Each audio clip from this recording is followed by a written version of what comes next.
Bonsoir, bienvenue à l'atelier librairie, le livre Voyageurs, animé par Fabienne Roch et moi-même, Bruno Lalonde. Nous sommes à Montréal, le 20 mars 2023, et depuis 17h24, c'est le printemps à Montréal.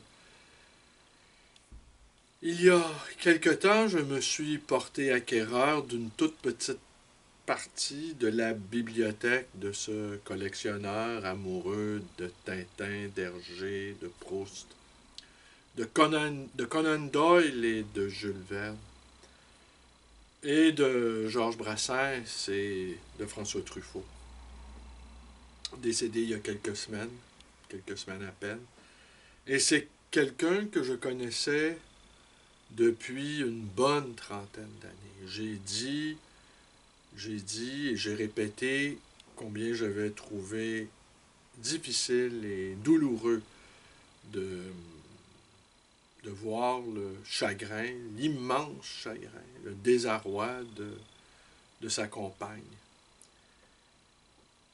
Et dans les livres qu'il avait, entre autres, il avait ceci, une anthropologie de la bibliophilie, le désir de livre de Renaud Muller, publié aux éditions L'Harmattan. Et ce livre, je l'ai lu lors de sa parution en 97.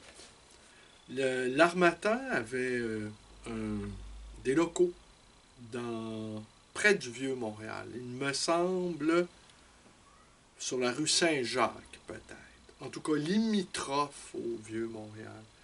Et l'expérience de l'Harmattan au Québec n'ayant pas été très concluante, ça n'avait pas duré très longtemps.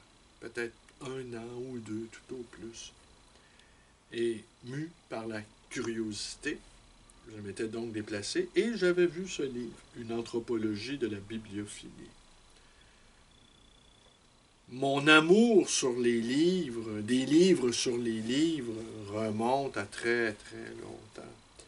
Et je me suis toujours dit, lorsque je disperserais à mon tour ma bibliothèque, en espérant avoir l'opportunité de le faire, je ne souhaiterais pas que ma compagne ait cette très lourde tâche sur les épaules. Alors sans doute, et j'avais toujours dit, il y a très longtemps aussi, qu'à partir de 65 ans, je commencerais à me départir des pièces les plus importantes et que je procéderais à un vaste et important élagage. Il me reste encore quelques années pour pouvoir profiter encore de mes livres, mais il faut y réfléchir, et d'autant que les libraires d'occasion et d'anciens sont des témoins de ces bibliothèques qui ne sont pas l'objet d'une dispersion du vivant de leurs propriétaires. Et souvent, c'est un fardeau. C'est un fardeau pour les héritiers. Très souvent, c'est un fardeau pour les héritiers. Et la valeur des livres varie en fonction des contextes.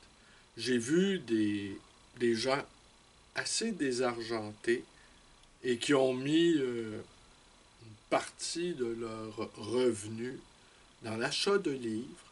J'ai vu aussi ces mêmes gens consacrer beaucoup de temps à la lecture, à l'écriture, et donc ils ont eu une vie bien souvent solitaire et plutôt pauvre.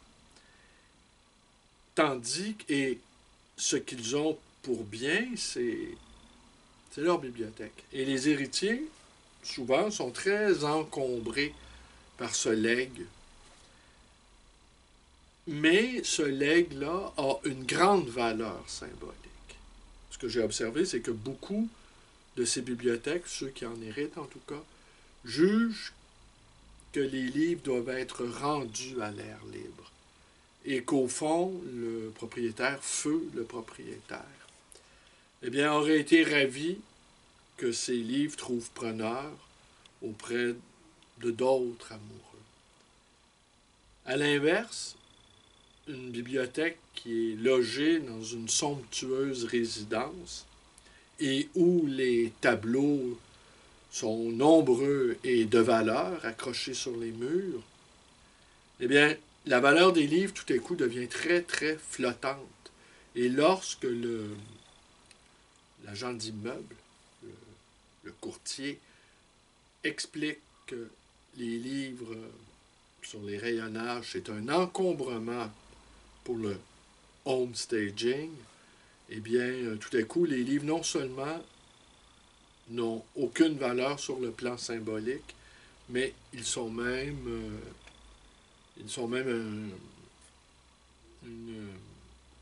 pas une quantité négligeable, c'est plus grave que ça. Ils sont même un encombrement pour procéder à la vente de la résidence. Alors, ce soir, je vais... Et ce livre a été lu, il était assez tatillon, voire...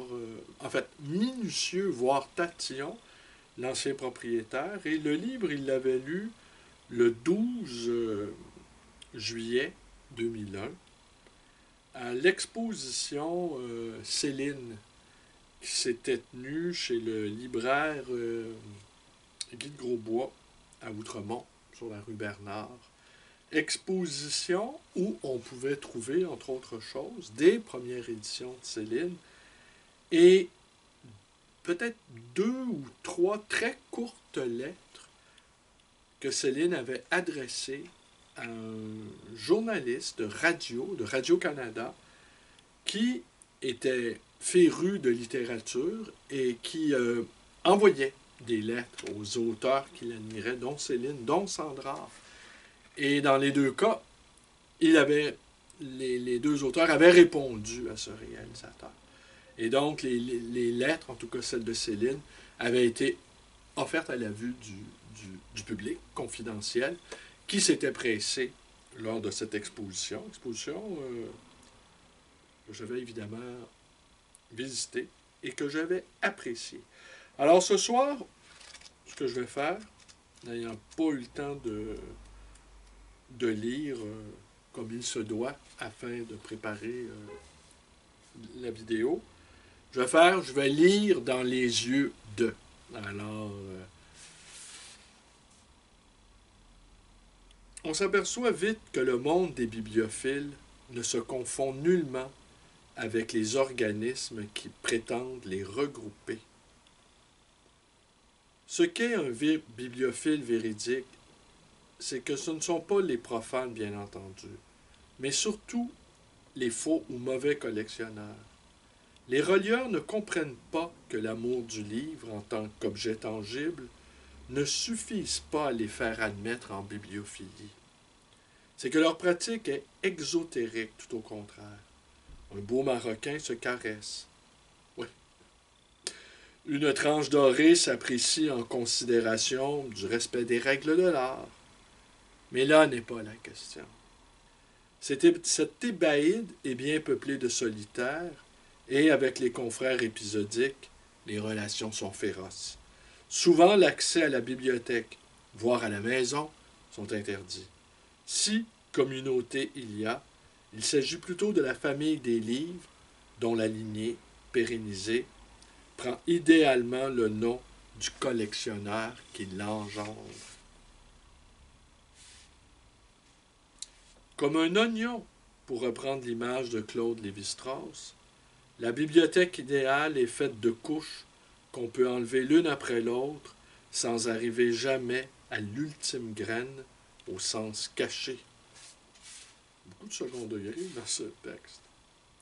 Le livre semble à la fois apparaître comme un acteur du mythe fondateur de notre modernité et de notre éloignement de la nature, et paradoxalement comme un moyen de s'y rapporter, surtout quand il s'agit du livre ancien.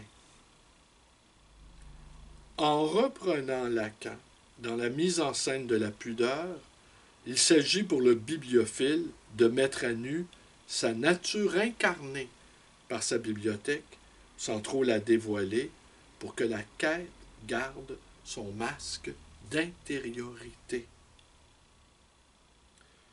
En ce sens, on pourrait dire que la bibliophilie est une communauté fraternelle d'individus qui partagent le même désir du livre. Nous retrouvons là, cette fois dans les relations humaines, la manifestation du mépris pour ce qui est purement matériel, pour la technique. Nous verrons que les relieurs réagissent différemment par rapport à ce qui est parfois qualifié par certains d'entre eux comme du mépris. Certains tentent d'y échapper par l'affirmation de leur activité comme artistique, tandis que d'autres exigent d'être considérés comme des artisans. Ces différences d'affirmation identitaire créent un ensemble de positions très nuancées sur ce sujet, source elle aussi de férocité au sein d'un métier qui, voici quelques années encore, était fédéré dans un idéal de fraternité. Il s'agit d'étudier comment la réalité s'organise en prenant la parole de l'informateur au sérieux, de comprendre que le beau livre signifie pour lui et comment sa perception le place dans le réseau social. Nous verrons ainsi que le livre a été et demeure un symbole du sacré, même si ce dernier semble parfois s'être évanoui. On peut dire que le sacré est en fait passé d'une dimension transcendant la collectivité à celle qui transcende l'individu lorsque celui-ci se rapporte aux sources de son intimité et de son identité.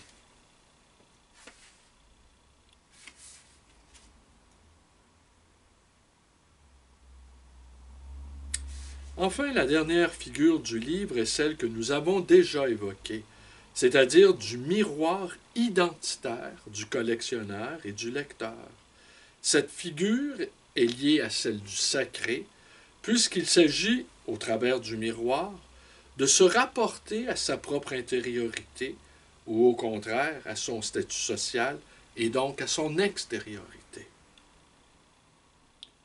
En effet, le livre ne se comprend comme objet de bibliophilie qu'à partir de l'histoire de sa signification en général, de même que de la notion d'esthétique.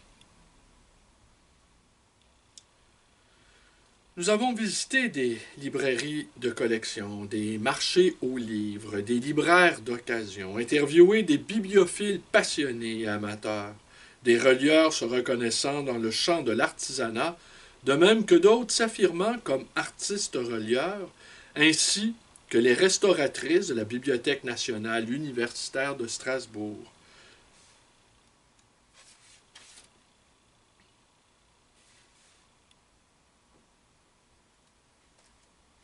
Alors oui, vous avez compris que l'auteur, Renaud Muller, s'est livré à une enquête où vous avez entendu à la fois évoquer le nom de Claude Lévi-Strauss, qui n'aimait pas les voyages, mais Renaud Muller donc, s'est livré à une enquête de terrain. Alors, il a visité des lieux où se retrouvent des livres, forcément, et des libraires et des amateurs. Parce qu'une petite librairie ou une grande, c'est un carrefour de rencontres. C'est un carrefour de rencontres, c'est un carrefour aussi où les désirs des uns et des autres peuvent s'entrechoquer. Il existe une émulation, dans le meilleur des cas, une adversité dans les pires des cas, et même, je pense que certains collectionneurs peuvent être obsédés par la bibliothèque de d'autres collectionneurs. Alors, il y a quelque chose, oui, de l'ordre à la fois du miroir, de l'intériorité, de l'extériorité, et de voir citer déjà dans les premières pages Lévi-Strauss et Lacan, ça donne le ton de cet ouvrage que moi j'avais jugé passionnant en son temps. Mais j'avais dit, il y a déjà il y a déjà plus de 25 ans, lorsque j'avais lu ce livre, j'avais fait part de mon intérêt et de mon appréciation à un confrère libraire qui, lui, n'avait pas du tout aimé ce livre. Je n'avais pas osé l'interroger davantage, mais je n'avais pas, en fait, je n'avais pas vu ce qui lui avait déplu et je n'avais pas eu envie peut-être de l'interroger plus.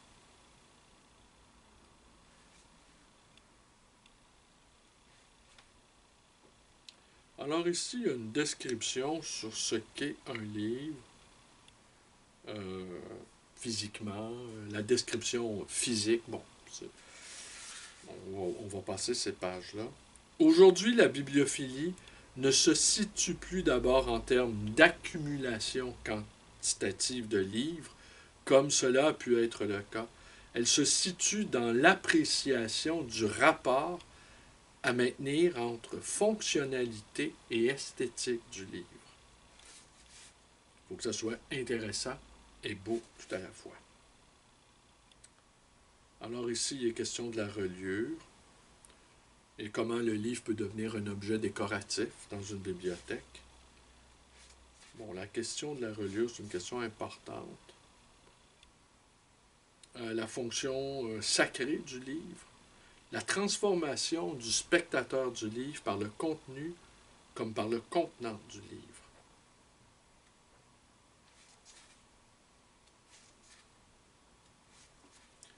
Visiblement, notre lecteur, sur la fonction sacrée, ça ne l'a pas touché. Le livre ancien semble posséder un pouvoir magique, identique, qui fait rêver ceux qui le désirent, en même temps que sa possession fait parfois haïr les propriétaires. Le rejet à l'égard du bibliophile, comme nous le verrons, se manifeste par une dérision de la passion du bibliophile. Comme Bourdieu le montre, la communauté qui ne peut accéder à la culture marginale, par opposition à celle qui est accessible aux masses populaires, aux objets anciens, réagit par l'affirmation de valeurs culturelles et esthétiques opposées. Pourtant, la fascination pour le livre ancien est forte dans la culture populaire. Il suffit de constater à quel point il est copié pour anoblir et contenir des objets culturels de masse tels que les cassettes vidéo, les albums de photographie, les reliures d'encyclopédies et même des rééditions des classiques de la littérature. Ici, notre collectionneur n'avait pas à noter ce que je viens de vous lire. Mais la référence à Bourdieu a happé mon attention. Le livre est désiré parce qu'il symbolise l'accès à la liberté de juger et à l'exercice de la capacité de jugement.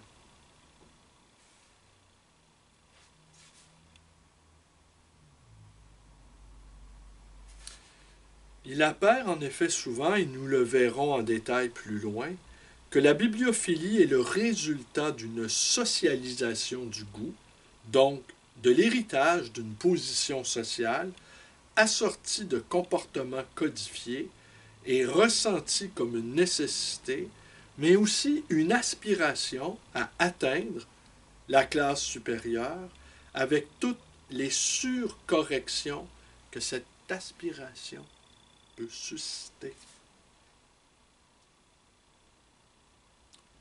Ce simple passage, la bibliophilie est de l'ordre de l'amour, voire de la passion. Ça, on n'en doutait pas. La bibliophilie serait donc une ligne de démarcation des rôles entre l'homme et la femme.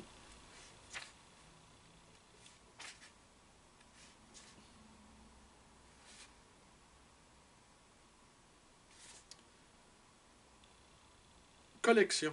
Le mot est lâché, car le bibliophile est avant tout perçu comme un collectionneur, un accumulateur de ce qui, à la masse, paraît superflu.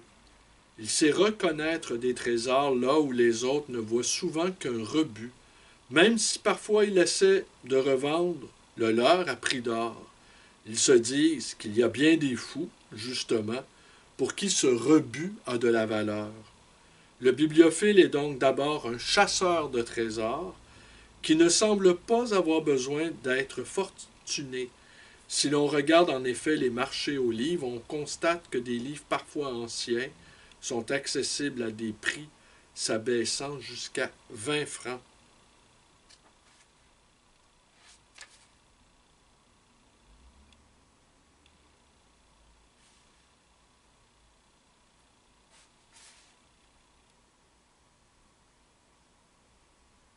Un libraire m'a ainsi exposé que le bibliophile ne se reconnaissait pas aux livres achetés, mais dans la mesure où le pouvoir financier influe sur la capacité d'achat. Il reconnaît le bibliophile à son plaisir à regarder les livres, à sa délicatesse à les manipuler. Ce libraire a ainsi plaisir à confier un tel livre à la consultation et même à baisser son prix pour permettre son acquisition à un amoureux tombé sous le charme. Certaines attitudes, en revanche, telles que la négociation du prix, ont le don d'hériter la plupart des vendeurs. Oui, moi personnellement, j'ai déjà dit à un client qui me négociait âprement et de manière presque obscène. J'avais fini par lui conseiller d'aller prendre des cours de vendeur. Parce que, rendu là, il faut... on ne se fait pas les griffes sur un si gentil libraire comme moi.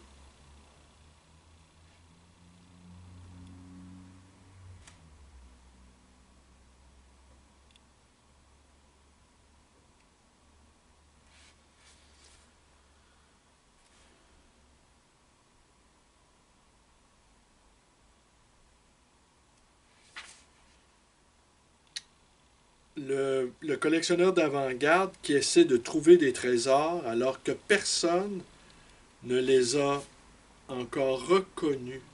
Il achète donc pour une somme modique, ce qui a une valeur symbolique potentielle importante. Oui, en fin de compte, ce qui l'intéresse, c'est la bibliophilie future. Ah, oui, ça, c'est quelque chose d'autre, j'aurais envie de vous dire. Et il y a des modes en bibliophilie. Il y a des modes. Il y a quelques années, par exemple, lorsque la bibliothèque d'André Breton a été dispersée, a été vendue, il y a eu un très vif engouement pour les surréalismes.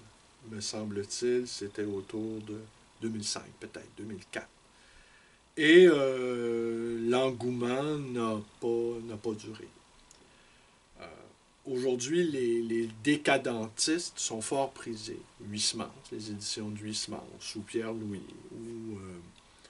ou encore Jean Lorrain, celui qui a été convoqué en duel par Marcel Proust. Alors aujourd'hui, quelles seraient les tendances? Si j'avais à répondre à cette question, dans le monde d'expression française,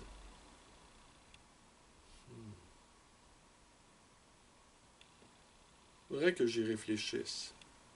Mais assurément, une des règles, il faut se tourner vers les auteurs confidentiels. Les auteurs qui ont connu beaucoup de succès, même si certains grands papiers peuvent être fort recherchés, je n'irai pas de ce côté-là. Par exemple, je ne me porterai pas acquéreur, par exemple, des grands papiers de Houellebecq. Je pense que dans 25, parce que le bibliophile du futur se projette au moins sur une génération, je pense que dans 25 ans, la décote de Houellebecq sera sévère. Je pense.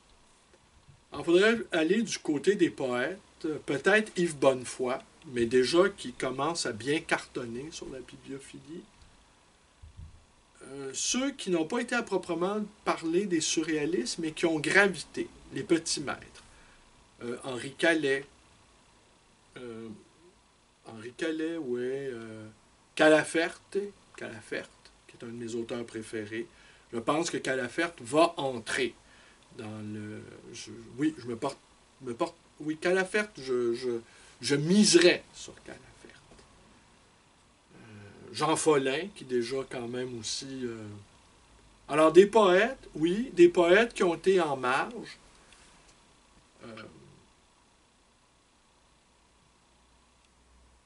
Christian Prigent, tous les poètes des années 70. Bernard Noël, oui, Bernard Noël aussi. Je jetterais mon dévolu sur Bernard Noël. Les surréalistes belges, Louis Kuttner, Marcel Marien. En fait, les iconoclastes, les marginaux, ceux qui n'ont pas eu la faveur du public, du vaste public.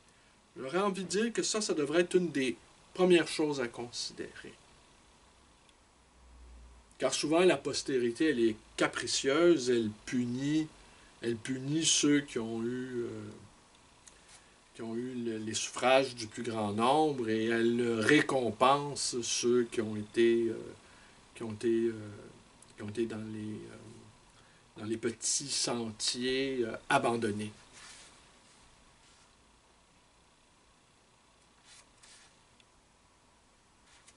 Alors, il nous explique ici les différences entre les libraires de livres anciens. Justement, beaucoup de collectionneurs ont ainsi eu une tendance systématique à prendre le contre-pied des modes en cours.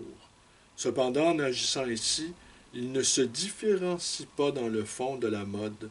Le vrai collectionneur, nous affirme Beraldi, est donc celui qui a sa propre recherche, qui chasse par plaisir et non celui qui ne cherche qu'un moyen de se définir par rapport aux autres. Bon, évidemment, c'est comme le reste. Il faut suivre sa pente naturelle. Il faut aller vers ce qui nous convient facilement, aisément, sans effort.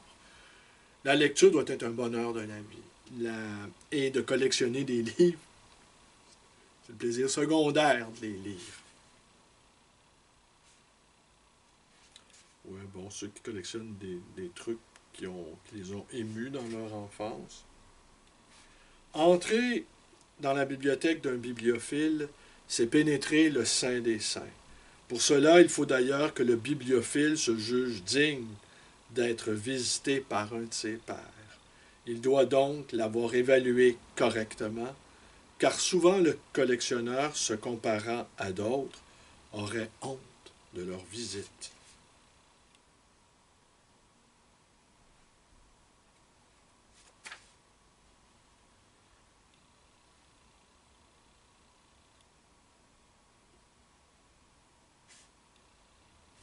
Ouais, c'est ici comment les livres, quand on les restaure, est-ce qu'on doit ajouter quelque chose? Est-ce qu'on doit offrir à l'ouvrage une reliure somptueuse ou personnalisée? Et ce qu'a écrit ici, dans la marge, ce collectionneur, c'est que lui était plutôt partisan de la restauration minimale.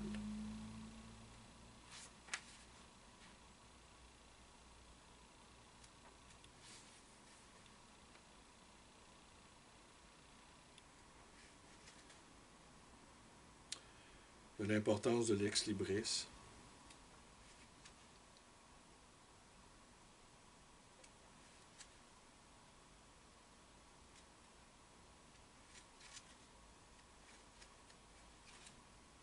Les libraires de livres anciens et les marchands, chapitre 3.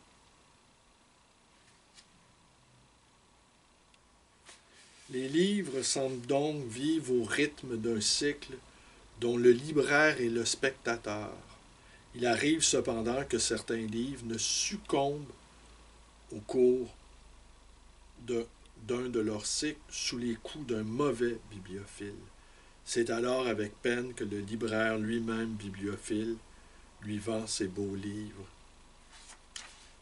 Ouais, il y a le libraire, le célèbre libraire euh, parisien, Jean-Claude Morin, qui dit on ne peut être marchand de livres et collectionneur.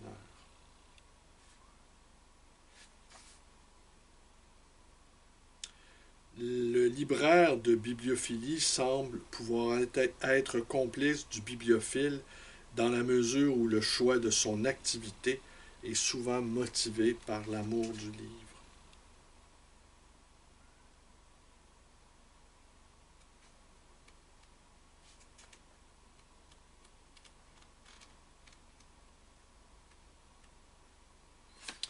Alors, ce qu'on y trouve dans la bibliographie, je vais vous nommer quelques titres. Alors oui, il n'y a plus de...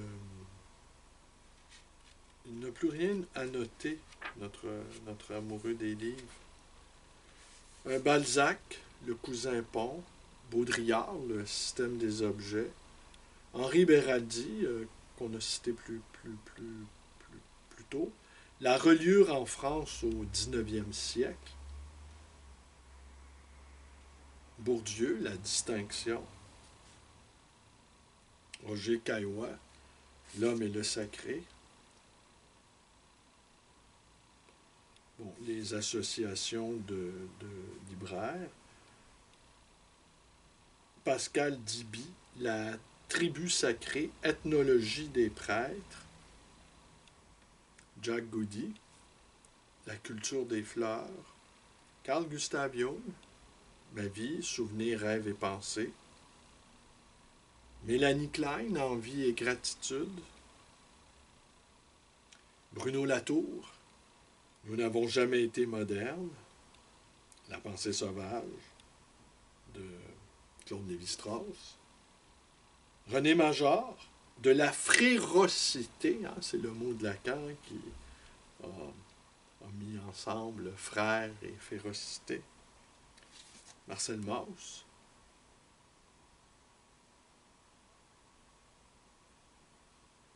et Jean-Pierre Varnier, le paradoxe de la marchandise authentique, imaginaire et consommation de masse.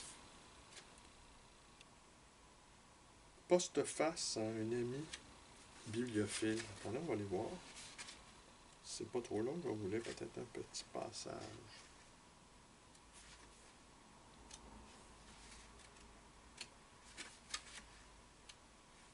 Oui, c'est curieux parce que c'est après la bibliographie et après l'index des auteurs cités.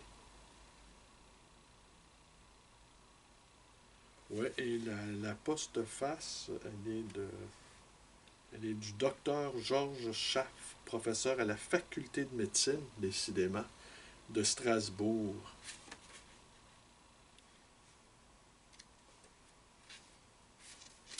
Rien de plus complexe que le monde de la bibliophilie, rien de plus difficile que son approche, rien de plus hasardeux que son éloge.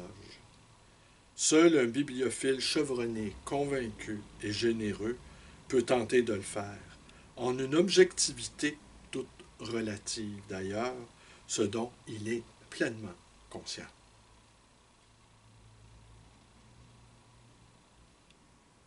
Ce qui est caractéristique, c'est que toutes ces personnes et choses nous sont montrées comme échappant au domaine de la banalité, comme étant hors du commun. Et c'est vrai que le livre est bien plus qu'un objet, que le libraire n'est pas qu'un marchand, que le relieur et le restaurateur sont des artistes bien plus que des artisans, pour ne pas parler de l'illustrateur.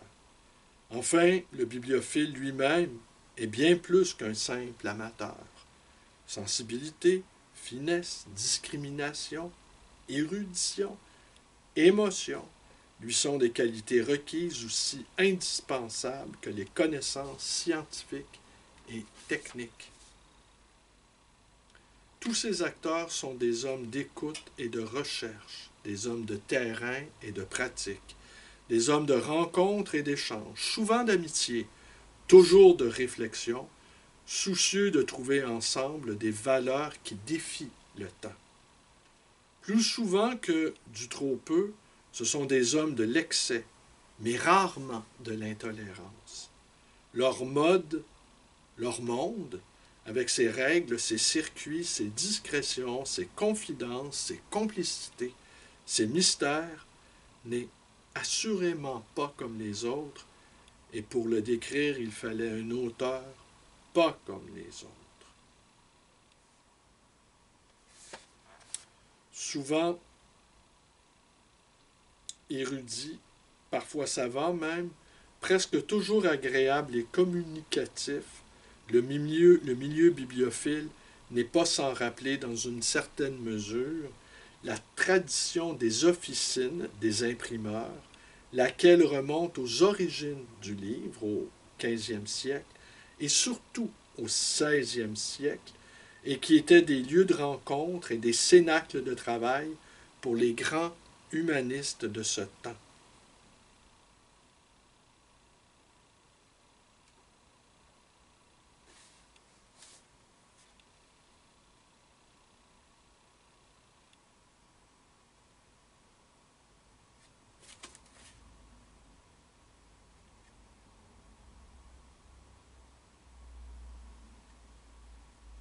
Ben voilà. Parce que si vous avez écouté la vidéo d'hier, vous avez vu aussi que, bon, dans le cas du neurologue suisse, dont la collection était plus d'une centaine de livres, mais les plus beaux livres euh, imprimés et publiés en Europe de 1830 à 1930. On peut avoir une bibliothèque de 130 livres, 140 livres, 200 livres et avoir la plus belle bibliothèque du monde. Mais le Graal des Graals, la quête absolue pour tous les bibliophiles de pointe et tous les marchands de très haut niveau, ça demeure la mythique Bible de Gutenberg. Et même une seule page de cette Bible s'arrache à des prix hallucinants lorsqu'on en trouve. Je vous remercie d'être avec moi. Portez-vous bien et à demain pour d'autres aventures bibliophiliques.